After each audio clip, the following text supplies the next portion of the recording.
दोनों की प्रेम कहानी एकदम फिल्मी थी। वही पहली नज़र का प्यार। शायद यही वजह थी कि मन के किसी कोने में एक उम्मीद थी कि इस कहानी का अंत भी ज़्यादातर हिंदी फिल्मों की तरह ही होगा, सुखद। चंचल और शोभित ने प्यार करने से पहले कभी नहीं सोचा था, लेकिन एक बार प्यार हो जाने के बाद दोनों बहते पानी की तरह आगे निकलते गए। शोभित ने जल्दी ही शादी करने के इरादे से एमबीए के ऐसे इंस्टीट्यूट में एडमिशन ले लिया जो नौकरी दिलाने का वादा करता हो। शोभित हड़बड़ी में इसलिए भी था क्योंकि चंचल के घरवाले लड़का तलाश रहे थे। किस्मत और मेहनत रंग ला रही थी। बड़े एमबीए कॉलेज में दाखिला मिलते ही दोनों के मुरझाते मन में पानी की छींटें पड़ गई थी।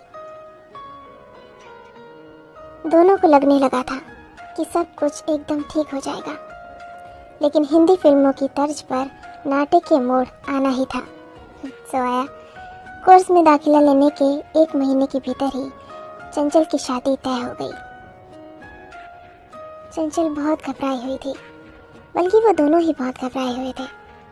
जी में आ रहा था कि फौरन भागकर शादी कर ले, लेकिन नौकरी नहीं थी और इसी वजह से दोनों के बढ़ते कदम ठिठुर जाते थे। शोभित बार बार चंचल और खुद को समझाता रहा कि जो भी होगा अच्छा होगा। दोनों की बात भी हुई कि शादी के बाद अपने अपने घरों में करें, लेकिन हर बार की कोशिश जाति, उम्र, हैसियत और बेरोजगारी जैसी वजहों की भेंट चढ़ जाती। वक्त बहुत तेजी से हाथ से निकल रहा था।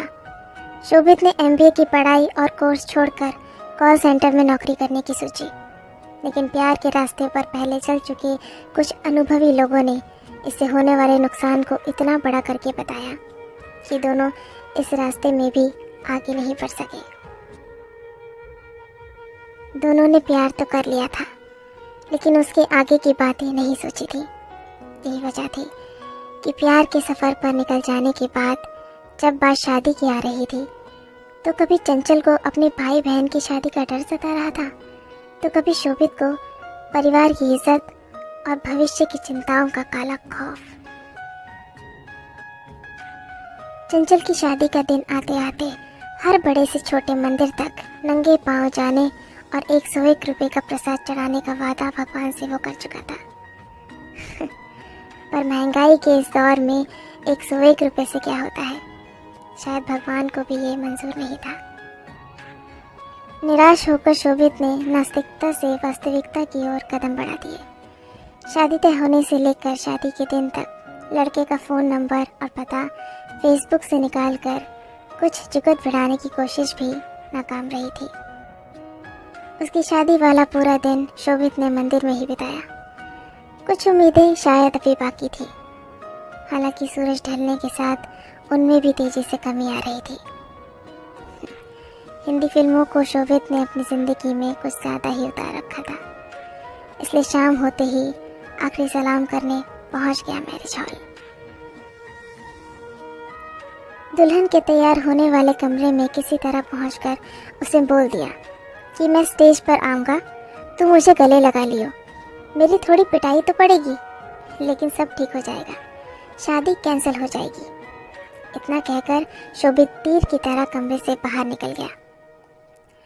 शोभित का जोश दोबारा जाग चुका था। अब ये शोभित का ब्रह्मास्त्र था। जयमाल होते ही वो स्टेज पर पहुंच जाता है। उसके मन में ब्रह्मास्त्र के चलने के बाद पिटने का डर तो था, पर साथ में सफलता की उम्मीद भी। स्टेज पर उसके करीब पहुंचा तो उम्मीद थी कि वो गले लगा लेगी।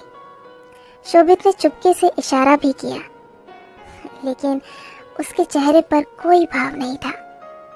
पर कुछ मिनट रुकने के बाद फोटोग्राफर ने शोभित से कहा, भैया अब उतर भी जाओ। एक झटके में शोभित अपनी सपनीली फिल्मी दुनिया से हकीकत में आ चुका था। चंचल किसी और की जिंदगी बन चुकी थी। लौटने के बाद एक टक पत्थर सी आंख लिए शोभित रियल लाइफ से निकलकर अपनी जिंदगी की फिल्म को रिवाइंड होते हुए देख रहा था। पर शोभित का साथ देने के लिए चंचल नहीं, उसके नमकीन मैले आंसू और यादें साथ थी।